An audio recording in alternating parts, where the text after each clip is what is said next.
Hello, welcome to my Thursday afternoon Facebook Live. I'm coming on a little bit early today. It's not quite 3 o'clock, but I have to dash to my physio as soon as I'm finished here. So early it is today. I really look forward to my physio appointment. I've got bursitis in my hip, but hopefully the physio is helping me out heaps. Today I've got a card to show you featuring the rip and flip technique. This was actually my card for a blog hop last week featuring masculine cards, and it's also one of the cards for our classes this week. And it's a great way to use designer series paper, and I also think it's a good idea for guy cards. So this is the rip and flip technique using designer series paper. I am using, now you can do this with any sort of card. It doesn't have to be a masculine card, but masculine cards sometimes are so tricky. It's good to have a couple up your sleeve that are really good.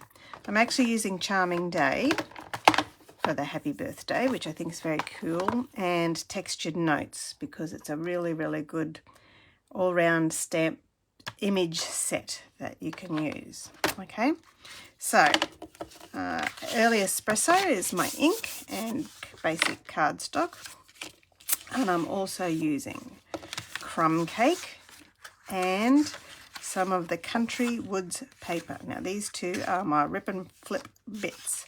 So what I mean by the rip and flip technique is that our designer series paper usually has two amazing designs on it. So with the rip and flip technique, you can rip it, rip, and then flip it, and you get to see both sides of this gorgeous paper. That's all it is about. It's about showing off both sides of this gorgeous paper.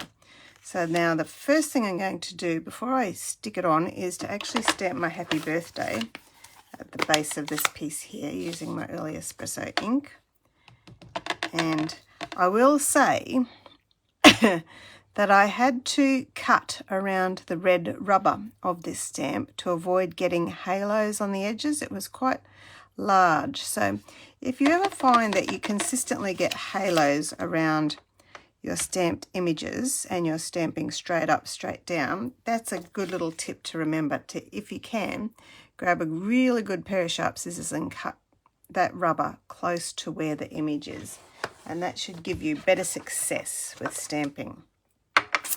And while I've got the ink out, I may as well stamp the other things too. So I'm going to stamp my favourite gorgeous leaf randomly all over the designer series paper. I shared a card just recently using this great technique of just giving designer series paper an extra zhuzhing up by stamping on it. Now what have I got to do here? On the inside piece, I'm also going to stamp some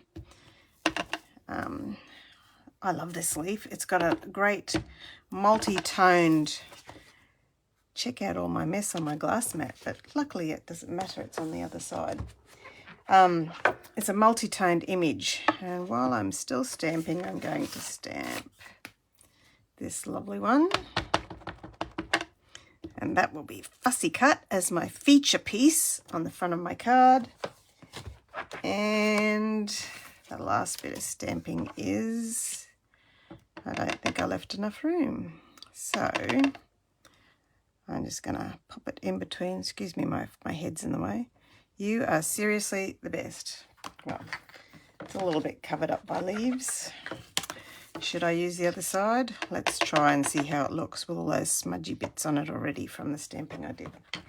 So, and where's my cloth? Clean up your mess, Julia. Less chance of running into troubles that way. Always a good idea to clean up. I'm just going to stamp here on this side and there, and there, there, there. So that does look better. I will admit that does look better. And thank you everyone for coming to join me today. Clean my mess again so that I don't create any more dramas. And now what can I do? So I'll do the front do the front. So I'll stick on my happy birthday piece first. This is my flip bit after I ripped. And I'm just using this crumb cake to help me line it up perfectly for when I put it on the front of my card. And my ripped, stamped, distressed just from the Designer Series Country Woods paper. Here we go. This time I got the white edge. That's what I was aiming for this time, but I ripped it the wrong way round. So I'm loving that. Okay, and I'll pop that on the front of my card. I'll just pop it flat, I think. I did briefly contemplate using dimensionals, but that looks good. That looks good. Now, the second rip is this bit, and once again I'm using a piece of cardstock to help me sort it out. So once again, just grab your paper, rip and flip like that. Yes, I will do it that way. So there is a way you can decide whether you want the white showing or not, and it depends on whether you tear towards you or away from you, okay?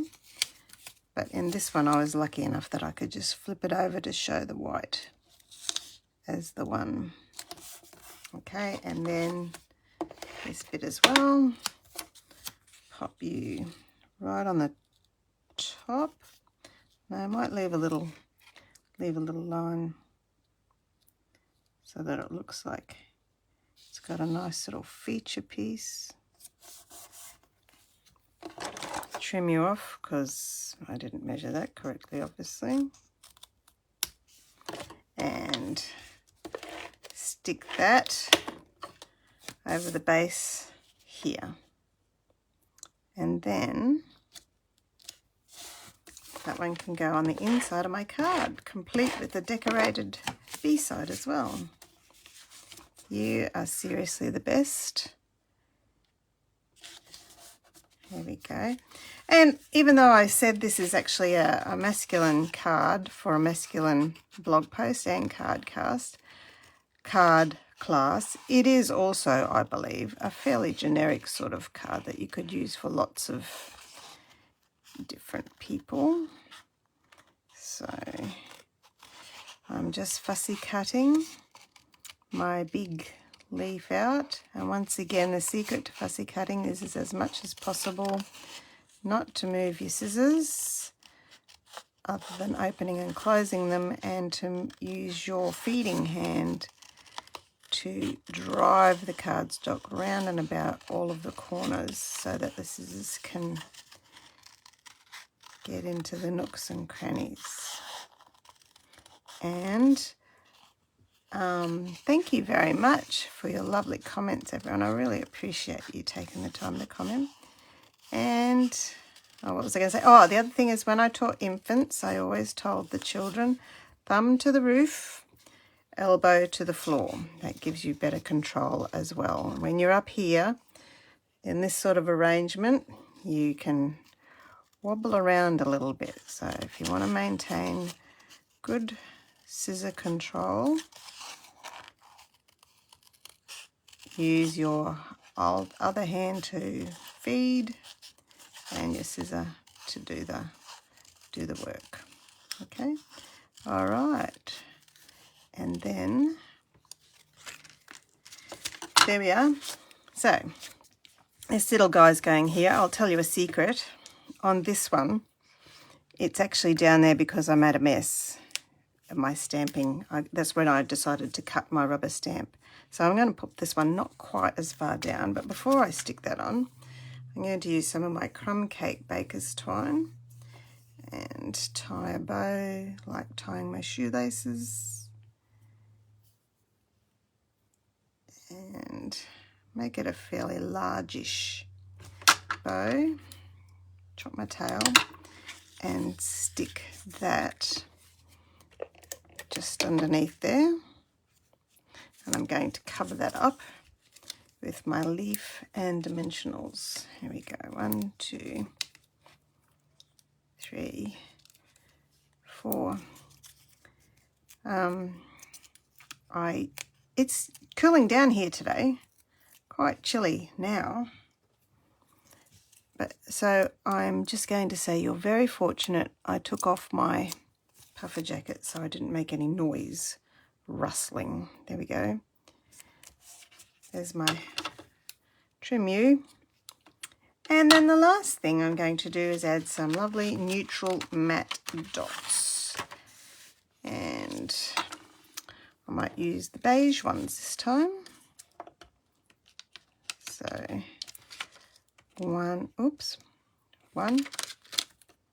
These are nice and flat, so they're good for postage. 1, 2, and another one over here in this corner. I've left that bit a little bit blank of the embellishments because they probably would get lost in all of that lovely wood grainy, stampy detail. There you go. The rip and flip technique. Use it with any sort of designer series paper. You have to make sure, so my panel here, from here to here was 14 centimetres because my card is 14.5 centimetres tall. But my designer series paper was a bit longer than that. It was about 16 centimetres, I think, approximately 6 inches. So it has to be a little bit longer than your panel, okay? So make sure your paper is a little bit longer, and then you rip and flip it over, and you've got that great little way to show off both sides of beautiful, beautiful paper. And another fun idea to put into your catalogue for die cards. Thank you so much for joining me. I'll reply to all of your comments as soon as I finish. Bye now, and see you next week.